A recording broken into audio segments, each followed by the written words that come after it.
लेकिन उनके माँ बाप भी, और जब उनका क्या कहता है, उनके जो रिश्ते हैं वो तोड़े जाते हैं, और तकरीबन 50% ऐसे शादियाँ होती हैं वहाँ जो कि लंबे दिन तक नहीं होती, 2, 3, 5 साल के अंदर वो ख़त्म हो जाती है। तो ये सब हमारे यहाँ अब शुरू हो रहा है, लेकिन शुक्र है कि उस हद तक नहीं है। और तकरीबन 70 या 80% बच्चे पैदा होते हैं जहाँ की उनके माँ बाप की शादी नहीं हुई, तो उनका जो माहौल है, उनका जो सांस्कृतिक माहौल है, वो बिल्कुल अलग है। और उनको ये समझना चाहिए कि हमारे यहाँ ये जो जॉइंट फैमिली होती है, ये हम सब अपने को एक समझते हैं, और बहन की बेटी हो या भाई का बेटा हो, उसका देखभाल करना हर व्यक्ति का एक फर्ज सा बन जाता है।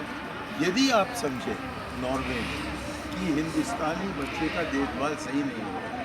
सबसे पहले उस बच्चे को आप हिंदुस्तान वापस दें। अब हम कह सकते हैं कि ये हमारा देश है और ये हमारे देश के नागरिक हैं, काम के लिए या दूसरे कारण के लिए वो आपके यहाँ गए हैं, लेकिन आप उनसे नाखुश हैं तो सज़ा आप बच्चे को मत दीजिएगा, हिंदुस्तान वापस भेज जाइए के ख़ानदान में जो इनका देखभाल है। दूसरी चीज़, बच्चे को छीनना शायद आप ये तब कर सकते हैं जबकि ऐसा कोई सबूत आए कि बच्चे पर बलात्कार हो रहा है अपने वालिद की तरफ से, या कोई जान से मारने का खतरा है। लेकिन छोटी बात कि खाना खिला रही हैं अपने हाथ से, या माँ और बेटी आँख से आँख नहीं मिला रही है, इसको बहाना बनाकर बच्चे को छीनना, इससे बड़ा पाप क्या हो सकता है, और इससे बड़ा सज़ा क्या हो सकता है। और ये उनके पीछे भागना, ये कहकर कि आपने एक और बच्चा पैदा किया तो हमें आपको बताना पड़ेगा कि जज्बे करें, और आपने नहीं बताया तो हम आपका पीछा करेंगे, अस्पताल तक पहुंच जाएंगे, और बच्चे के पैदा होने के पलों के अंदर उसको छीन कर लिया जाएगा। इससे बड़ा अन्याय क्या हो सकता है। लेकिन ये हो रहा है, ये नहीं कि किसी पिछड़े देश में हो रहा हो, ये सबसे विकसित देशों में हो रहा है, जहाँ की वो कहते हैं कि मानवता को वो ख़ास सम्मान देते हैं। बच्चे को चोरी करना क्या मानवता बनता है? और ऐसा भी करना कि वो उनको अदालत में ले जाते हैं, और बेचारी ये अदालत में बैठी थी, कुछ समझ में नहीं आ रहा था कि उसको कि क्या सवाल किया जा रहा है, क्या जवाब दिया जा रहा है। उनको अंग्रेज़ी भी कम जानती का ज्ञान कम था, तो बंगाली जानती थी, बोल सकती थी, लेकिन बंगाली में बोलने के लिए, तर्जुमा करवाने के लिए कोई आई नहीं। तो जबकि ऐसी परिस्थिति है, हम उनसे ज़रूर अर्ज़ कर सकते हैं कि जो कानून आप अपने नागरिकों के लिए बनाना चाहते हो, आप अपने लोकतंत्र में बनाइए, लेकिन जहाँ तक कि विदेश के बाशिंदे हैं, उनको बचाने के लिए आप कृपया ये देखिए कि सबसे पहले बच्चों को आप वापस भिजवाएं, या ये जो बाहर से आए हुए हैं आपके यहाँ काम करने के लिए या कुछ कमाने के लिए, आप उनको भी वापस भेजें, लेकिन ये न कीजिएगा कि उनके बच्चों को आपने छीन लिया। और जबकि ये सब चल रहा था, तब एक मुल्क है चेक रिपब्लिक, और वहाँ के बाशिंदे गए थे, और उनके बच्चे भी ऐसे ही छीने गए। ये नहीं कि ये हिंदुस्तानियों का एक इकलौता मसला है, ये सब ममालिक के जो है वो जाते हैं, और वहाँ के बाशिंदे भी जो है उन पर भी इस प्रकार का अन्याय चलता है। तो वहाँ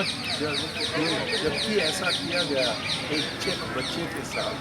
तो उस मुल्क के जो राष्ट्रपति हैं, उन्होंने निमंत्रण दिया था नॉर्वे के राजदूत की एक बहुत बड़े जश्न में शामिल होने। वो जश्न जो कि उनकी आज़ादी का दिन था, जैसा हमारा 15 अगस्त है जबकि हम आज़ाद हुए, वैसे ही उस दिन जबकि चेक रिपब्लिक आज़ाद हुई या बनी, उस दिन पर उन्होंने सब दूतों को निमंत्रण दिया था। लेकिन इस अन्याय को देखकर नॉर्वे के राजदूत से कहा गया कि आप यहाँ नहीं आ सकते, आप इस जश्न में नहीं जोड़ सकते। और यदि दो पश्चिम यूरोप के ममालिक एक दूसरे के साथ ऐसे रिश्ते रख सकते हैं कि सख्ती से एक सरकार दूसरी सरकार से कहे कि जो आपने किया है ये पाप है और इसको रोको, नहीं तो हमारे अच्छे रिश्ते नहीं हैं। क्यों नहीं कि हमारा देश जो नॉर्वे से इतना दूर है कि शायद हम में से बहुत कम है जो कि बता पाएंगे एक चित्र को देखकर कि नॉर्वे है कहाँ। और कुल मिलाकर वहाँ की आबादी जो है वो दिल्ली की आबादी से एक छटाई है, इतना ही छोटा सा मुल्क है और ये वो कर रहे हैं। तो हमारे विदेश मंत्री के जरिए अपनी सरकार से ये मांग है कि जो आपने उस दिन अपनी नाराज़गी प्रकट की और जो आपने उस दिन अपने सिद्धांतों को देश के सामने रखा, उसी आधार पर अब आप एक ऐसी विदेश नीति बनाइए कि खुदा के वास्ते जहाँ तक कि आपका कानून हम पर लागू है, ये कानून जो है ये हम पर लागू नहीं होना चाहिए। आप उसमें किसी तरह की बदलाव ले आइएगा और कि बदलाव लाने पर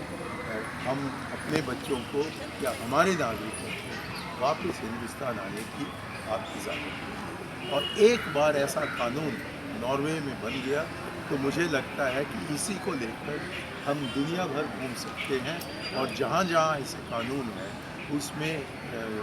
परिवर्तन लाने का हम कोशिश कर सकते हैं। और वैसा ही संयुक्त राष्ट्र के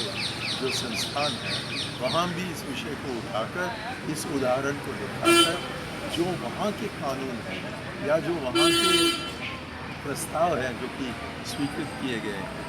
उनमें भी संशोधन लाने के लिए हम कदम उठा सकते हैं। तो मुझे लगता है कि हम न केवल कोई संघर्ष कर रहे हैं, हम इस समस्या का हल निकालने का प्रयास कर रहे हैं। हमने इस हल को अपनी सरकार के सामने रखा है और मैं नॉर्वे के जो राजदूत हैं मैं भी इनसे मिल चुका हूँ, मैंने भी उनके सामने ये प्रस्ताव रखा है।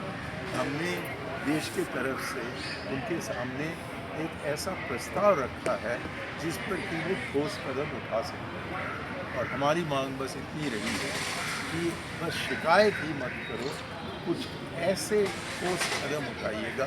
जिससे कि हमेशा हमेशा के लिए इस समस्या का हल हो। देश की सरकार नॉर्वे